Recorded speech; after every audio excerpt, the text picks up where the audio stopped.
बचपन से सिखाया जाता था, तहज़ीब का पाठ पढ़ाया जाता था। ऊंचा बोलना गलत है, ये हमको समझाया जाता था। बुर्के में रहने की बंदिश तो न थी, पर तन को ढक के चलना है, ये समझाया जाता था। तो जैसे जैसे बोला गया, हम करते चले गए। जिस रास्ते पे बोला, हम बढ़ते चले गए। जैसे जैसे बड़े हुए, नए ख्यालातों से मुलाकात हुई। कभी कक्षाओं में, तो कभी रास्ते चलते लोगों से बात हुई। पढ़ाया जाता था कि सवाल करो, बात मानने से पहले उस पर विचार करो। घर से दूर ऐसे जीना आसान न था। यहाँ चुप रहने वालों का कोई नाम न था। ये बाहर की दुनिया कुछ और ही थी मेरे दोस्त। यहाँ सिर्फ सुनने वालों का कोई काम न था।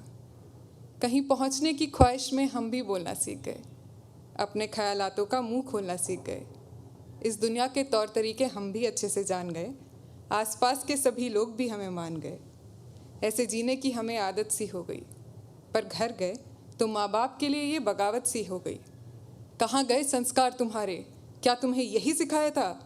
ऐसे माँ बाप से बहस करने के लिए ही क्या तुम्हें इतना पढ़ाया लिखाया था? इस सवाल का मेरे पास जवाब न था। खुद की आज़ादी से शर्मिंदगी होने लगी। माँ को दुख पहुँचा दिया, ये सोच के मैं रोने लगी। फिर अपने सपनों का गला घोंटकर उन्हीं की बताई करने लगी। उन्हीं के बताए रास्ते पर आगे बढ़ने लगी। आज कई सालों बाद जब सोचती हूँ कि ज़िंदगी क्या हो सकती थी, तो मन में ये सवाल आता है, जो हमें पढ़ाया जाता है वो माँ बाप को क्यों नहीं सिखाया जाता है।